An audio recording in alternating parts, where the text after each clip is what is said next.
Lucknow Kanpur highway स्थित Amausi metro के पास स्थित चंद्रा लीजेंड शोरूम में एक जागरूकता कार्यक्रम का आयोजन किया गया।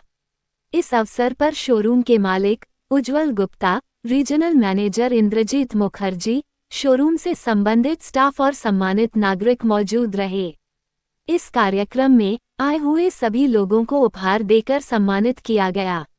शोरूम के जनरल मैनेजर कलीम अब्बास ने इस कार्यक्रम के बारे में विस्तार से चर्चा की और कहा कि यह कार्यक्रम समाज में जागरूकता बढ़ाने के लिए आयोजित किया गया है।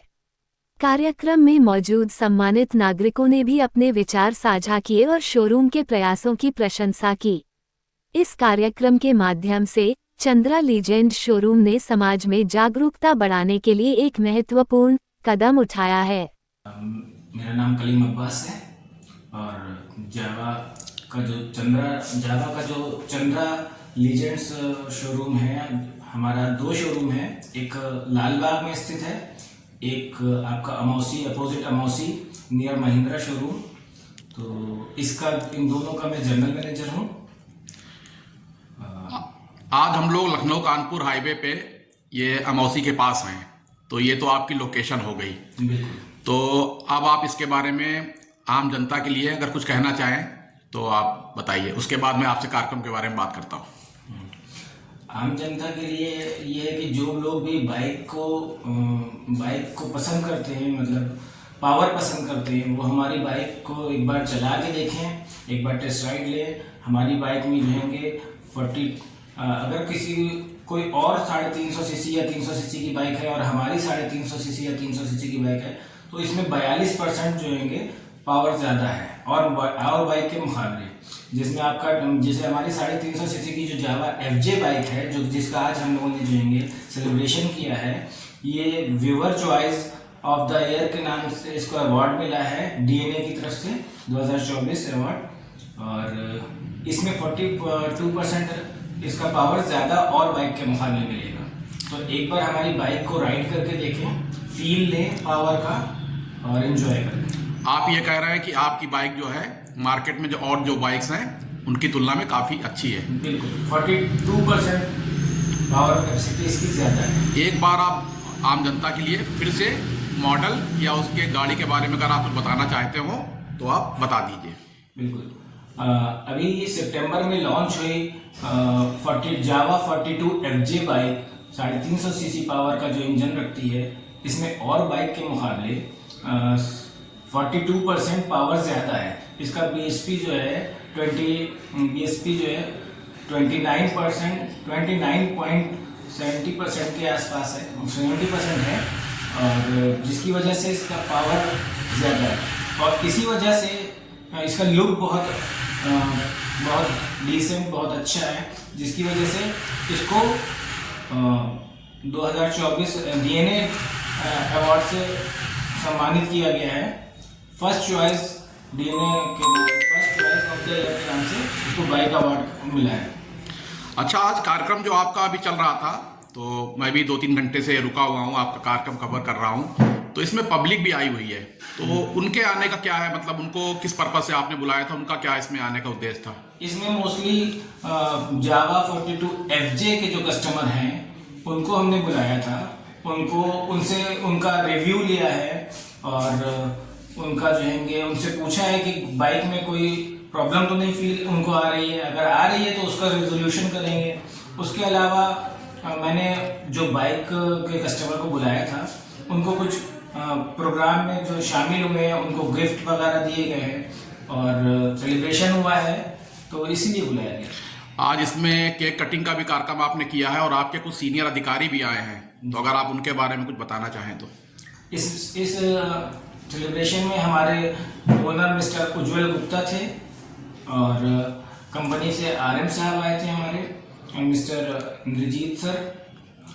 इंद्रजीत मुखर्जी सर, और ASM साहब थे, और भी लोग थे। अच्छा, मेरी अभी और भी 1-2 लोगों से बात हो रही थी, आपके स्टाफ में ही हैं, तो इस तरह के कार्यक्रम आप लोग बराबर करते रहते हैं, तो इसका आपको क्या फ़ायदा मिलता है? जैसे आप कार्यक्रम बराबर करते हैं तो जागरूकता के लिए करते हैं या किस पर्पज से, और उसका क्या फ़ायदा मिलता है आपको? बिल्कुल, कार्यक्रम कोई भी हो मोस्टली अवेयरनेस के लिए किया जाता है। अभी हम 26 जनवरी के दिन एक राइड करेंगे तो उस राइड को भी अवेयरनेस पर्पज से किया जाता है, और क्योंकि वो छुट्टी का दिन होता है तो वो दिन सही रहता है और सारे लोग उसमें मतलब पार्टिसिपेट भी करते हैं, तो वो अवेयरनेस पर्पज से ही रहता है। तो क्या इसको सामाजिक उत्तरदायित्व माना जाए कि मतलब प्रमोशन के उससे करते हैं आप, या ऐसा लगता है कि कुछ समाज में कुछ जागरूकता के उससे, किस पर्पज से आपका ये उद्देश्य रहता है? देखिए, जब हम कोई राइड करते हैं तो हमें बहुत केयरफुल होके करना पड़ता है राइड, क्योंकि हमें परिवहन निगम के जो रूल्स हैं उनका पूरा ध्यान रखना पड़ता है। हमारी राइडिंग में हेलमेट है या और भी गियर असेंबली है, वो सब हमारे पर हम वेयरअप करते हैं ताकि जो है कोई चोट ना खा जाए। और बाय डिफॉल्ट अगर कोई मिस हैपनिंग होती है तो उसमें हेलमेट ये वगैरह या रूल्स की वजह से उसमें कुछ ऐसा नहीं होता है, तो उसका बड़ा ध्यान रखना पड़ता है। एक तरह से आप इसको जागरूकता भी कह सकते हैं, साथ में हमारा प्रमोशन भी। आखिर में आप जो है कुछ अगर संदेश जनता को देना चाहें तो आप दे सकते हैं हमारे चैनल के माध्यम से। बिल्कुल, संदेश देखिए, जावा को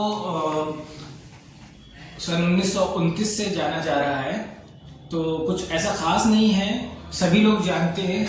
बस क्योंकि जावा रीलॉन्च 2019 में हुई है, तो हम कहेंगे कि एक बार दोबारा से इसको सब लोग टेस्ट करें, चलाएं और फिर बताएं मुझे, क्योंकि जो बंदा भी एक बार इसको चलाएगा, मैं गारंटी लेता हूं कि वो इसका फैन हो जाएगा।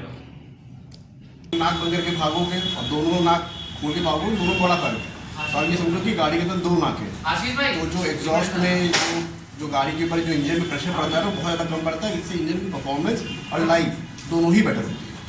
तो इन सब चीज़ों को देखते हुए और जो भी कलर स्कीम और जो भी नया मॉडल और पुराने से नए में बहुत सारे चेंजेस हुए, इसकी वजह से हमारी गाड़ी जो है ना, जैसे उसको अवार्ड मिल रहे हैं, सारी चीज़ें मिल रही है, रिकग्निशन बहुत अच्छा मिल रहा है। तो आने वाले टाइमों में ये उम्मीद है कि ये हम इसको और आगे लेके जाएंगे और बेहतर परफॉर्म करेंगे। एक कम्युनिटी बनाएंगे 42 FJ का, सारे कस्टमर जितने पुराने हैं नए हैं जो भी इससे जुड़ रहे हैं बिल्डअप करेंगे, राइड्स करेंगे। तो आप सभी से ये अनुरोध है कि आप इस कम्युनिटी का एक पार्ट बने, और जब हम ऐसी राइड्स 26 जनवरी को हम लोग राइड ऑर्गेनाइज करेंगे, आप लोग को इन्वाइट करेंगे, तो जितने भी चाहे 42 के कस्टमर्स हों, चाहे 42 के हों, चाहे बॉबर के हों, चाहे स्क्रैम्बलर के हों, चाहे कोई भी हो, सब लोग इस कम्युनिटी में पार्ट बने और इस जावा फैमिली का एक पार्ट बन के इस राइड को हम लोग आगे और कंटिन्यू करेंगे। और हर महीने हम कोशिश करेंगे एक राइड करें, आप लोग का गेट टुगेदर करें, ताकि आप लोग आपस में दूसरे से मिले, किसी को प्रॉब्लम हो, इश्यूज हो, सर्विस कैंप भी सब लोग करेंगे। अगर कोई सर्विस में इश्यूज कुछ आते हैं तो वहाँ पर रिजॉल्व करेंगे, एक दूसरे से आप लोग बात करके भी उस चीज़ों को हल कर सकते हो। तो ये आपके बेहतरी के लिए और हमारी बेहतरी के लिए भी है कि हमको आपसे कुछ सीखने को मिलेगा, क्या दिक्कतें हैं उसको हम आगे कैसे और हम अपना को कैसे इम्प्रूव कर सकते हैं। तो आप लोगों से ये अनुरोध है कि जब भी हम ऐसे कम्युनिटी बिल्डअप करने की जो कोशिश करें, उसमें आप जरूर उसका हिस्सा बनें। Thank you.